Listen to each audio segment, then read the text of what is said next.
Hey you guys, it's your girl Joyce back with another video. Today's video, I'm going to be giving a recap of Sistas Season 3, Episode 2, Acting Normal. Before I get into it, don't forget you guys to go ahead, like and subscribe to my channel and turn on your notifications so that you will not miss any of my videos when I upload them, because I have a lot more reviews coming. So let's get into the episode. So Andi walks into the bedroom to find that Gary is alive and well. He's not shot, he's not injured. She's confused. She's like, I saw Jasmine shoot you and I saw you go down. How is it that you're okay? He explains that when he was living with Jasmine, he knew that she had a gun and he was afraid that she might shoot him or kill him. So he had replaced the bullets in the gun with rubber bullets. I don't know about y'all, but if I got to be sleeping with one eye open around somebody afraid that they might shoot me, I'm about to be out. So then he says something about going to pick up his son. Andi is all, I'll go with you, but he's acting all weird, no, I don't want you to go.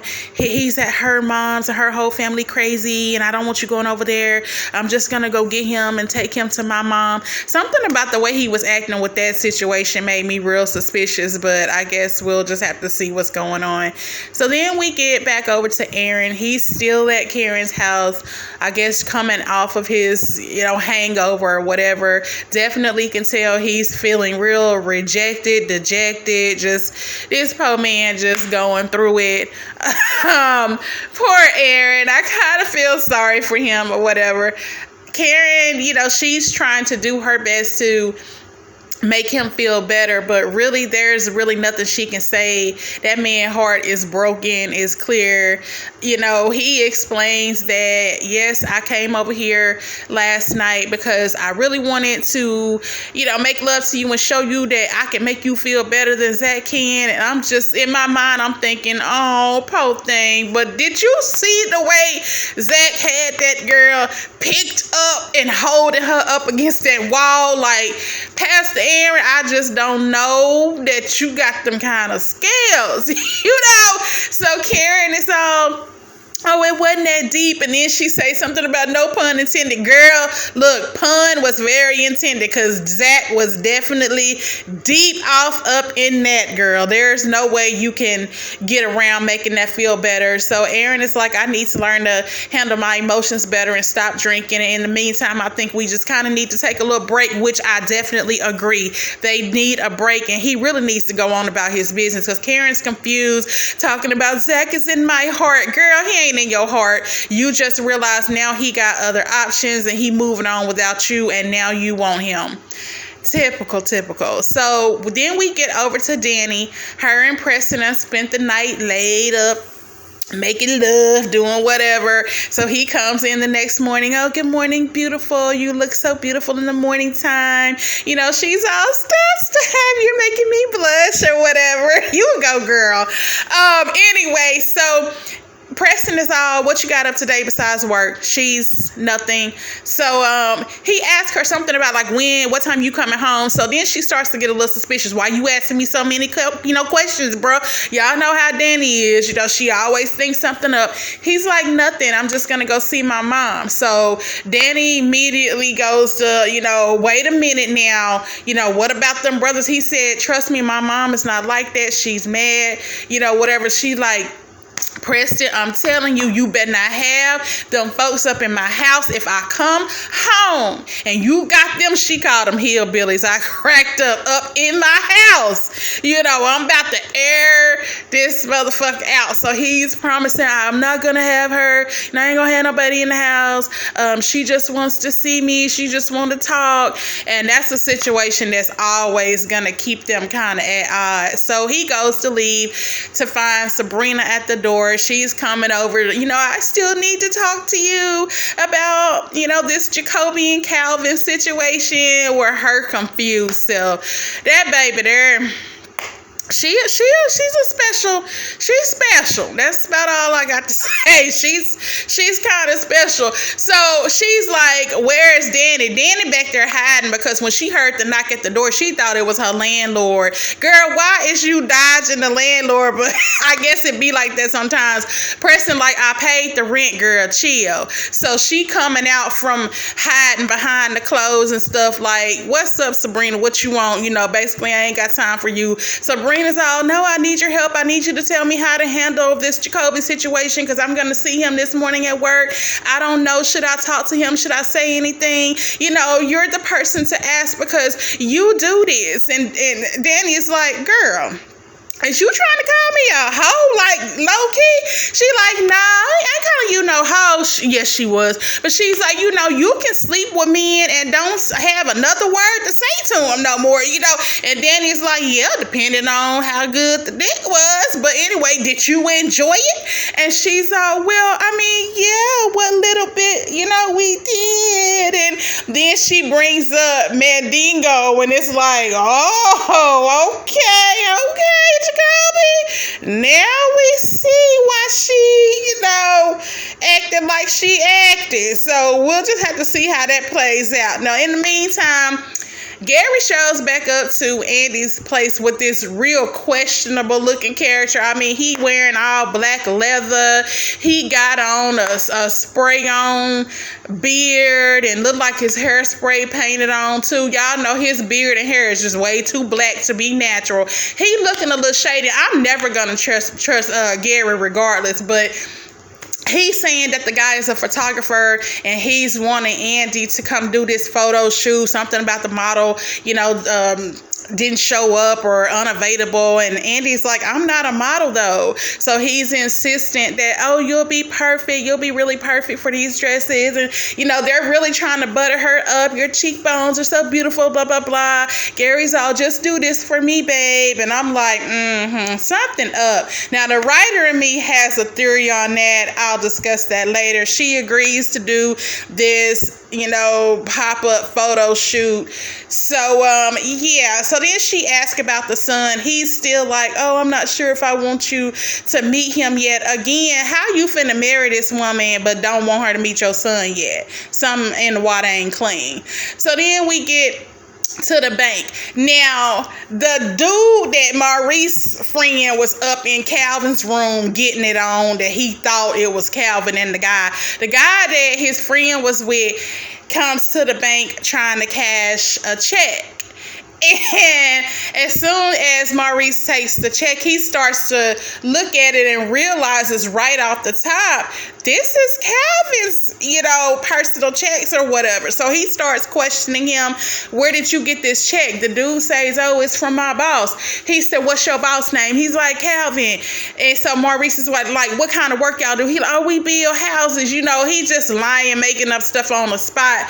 But Maurice done already peeked out the fact that, dude, you stole my roommate's checkbook. So he's all, no, I did. You know, Maurice said, yes, you did. Don't try to lie to me. So he's like, okay, if this is not Calvin's checkbook, tell me, you know, some stuff about him. So he starts to ask him, like, what does he look like? Or, you know, stuff like that. And dude, of course, is getting all the answers completely wrong. So Maurice is like, nigga, you about to go to jail because you done stole, you know, like I said, my man's checkbook. So he's all, no, you know, please, dude, you know, don't call the police on me. My child needs some shoes and, you know, I'll do anything you want if you just, you know, don't call the police on me. And Maurice is like, nigga, you can't do nothing for me. What you mean do what I want? Ain't nothing you can do for me. So then he starts trying to get his flirt on. You show ain't nothing I can do. Trying to give him the old sexy up and down look. Maurice like, nigga, don't be looking at my titties. I'm just like, Lord, Maurice, you ain't got no damn titties. But anyway, he trying to seduce Maurice, but he's not going, nope, I'm calling the police on you. The guy is steadily, you know, trying to beg him, please, I told you, you know, my child needs some shoes and everything else. I don't want to go back to jail. I'm too pretty to go to jail. First of all, dude, no, you ain't, you okay.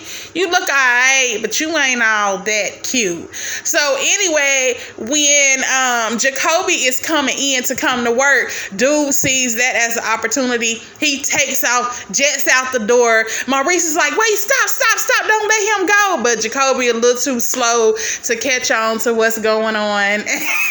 And so that's how the guy manages to get away. So I guess we will see later on how that plays out. So then Sabrina comes into work. She's hell bent on ignoring JaCobi. So she walks in, she got her game face on, her attitude stank face. She like, good morning, Maurice. And she purposely ignores JaCobi, even though it's clear that he wants her to speak to him or say something to him, but she's doing her best to ignore it. I personally don't understand why she mad at JaCobi. I mean, girl, you know you want that man to hit that thing, so why you mad at him? I mean, I don't know, did I miss something that he did for her to be mad? Or I mean, all he did that I saw was make her feel good, but you know, I don't know. So for now, she's playing the mad at JaCobi role. We'll see how long that goes on. So back at the airport with Dani and Zach at work, he stops by, has a little chit chat with Dani. She snatches some money out his hand, like basically, you owe me this for all the times that, you know, I done gave you a place to stay, fed you, clothed you, whatever. So then they start talking. Dani is like, so what's up with you and Fatima? That's the girl you was really feeling, right? He's like, yeah, I'm feeling her. Dani, you love her? He like, I just met her. I can't say I love her, but he, you know, he's like, but I really like her. So Dani is all, okay, well, if you really like her, you really feeling her, what you doing still banging Karen in her salon? So he's like, I'm not, you know, sleeping with Karen. We just messed around just that one time or whatever. So Dani is like, whatever. Y'all tore that damn salon up. Y'all in there moving furniture around, and you trying to tell me basically it meant nothing. So Zach is still hella confused. You know, I want Fatima, but then again, he wants Karen. Like, I really need him to make his mind up, because he's starting to get on my nerves. So Andi stops by Karen's salon.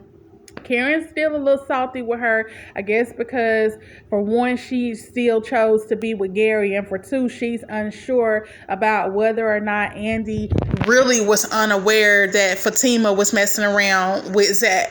So Andi is all, girl, I would never do this to you. I promise you. I did not know that, you know, Zach and Fatima were messing around. I would have told you if I knew. I'm still wondering how Karen feels like she can be mad about any of this. Girl, y'all were not together. You were with Aaron. He was doing, you didn't want Zach. So now all of a sudden you're trying to be mad since you find out that it's Fatima that he was, you know, with, and that he's really feeling. Anyway, Andi manages to convince her, no, I did not know. But, you know, let me also tell you, like she says, Fatima's a really good person. So Karen is all, hold up, you know, I don't want to hear you talking about how awesome Fatima is. Clearly, Karen is very jealous because Fatima got her act together and could possibly steal Zach away from her for good. So Andi gets back to work. Fatima's all, good morning. And Andi got her mad face. I need to see you in my office right now. You know, she's acting like she's a little upset with her, which I guess in to them, us being the audience, we know that Fatima didn't know, but, you know, for the purpose of the show, they're unsure whether or not she knew. So they're having the conversation. Fatima assures her, I did not know that Zach was Karen's man, ex-man, whatever. I would never do that. I'm not the type of woman to mess around, you know, with somebody's man, especially somebody that I just got into the circle of friends. Please believe I would never do that. So Andi believes her on that. We get back to the bank. Maurice is still doing some investigating all up in Calvin's, you know, banking personal info. JaCobi happens to look over his shoulder like, dude, well, you know, what's up? What you doing? And Maurice is like, oh, nosy, get you some business, even though he ain't minding his own business. That's part of Maurice's problem. He can't ever mind his own business. Anyway, he calls Calvin to alert him to the fact that the guy that was in his room has stolen his checkbook and just been all over town writing and cashing checks all willy-nilly, and basically he has cleaned out Calvin's bank account. So he calls to tell him that. Calvin is like, dude, don't be calling up over here with no mess. Don't be calling to tell me nothing about Sabrina because I don't want to hear it. But Maurice is like, no, for real. This time I'm telling you, you need to come down here and you're going to have to talk to Sabrina because she's the manager and she the only person that can, I guess, reverse what dude did because he basically done cleaned you out. So we'll see how that goes. So close to the end of the episode, Gary gets up enough nerve to call out of everybody Dani to invite the girls to this, suspicious photo shoot that he has set up for Andi. Now, why he called Dani out of all of them, I don't know. She's all, Negro, what the hell you want? No, I don't like you. What you doing on my phone? So he's like, I have this photo shoot. It's a surprise I set up for Andi, and I would love it if you and all the girls could come. Like Dani, like me, hella suspicious. I'm always going to be suspicious of Gary and everything he does just from his actions in the previous episodes. He assures her it ain't no funny business going on, but please don't tell Andi because this is all meant to be a surprise. But please, if you guys can show up at 7 for this photo shoot. Now, again, like I said, I have a theory on this photo shoot and what it really is. So Dani immediately hangs up with Gary. She calls Karen and Sabrina, I guess on like 3-way, to tell them about this whole photo shoot, which Karen knew about because Andi had mentioned it to her when she went to her salon that morning to talk to her. Now here's my theory. The writer in me feels like since Gary almost died, or the possibility or whatever, he realizes how short life is and he wants to do this impromptu wedding. So this whole photo shoot is really him getting Andi to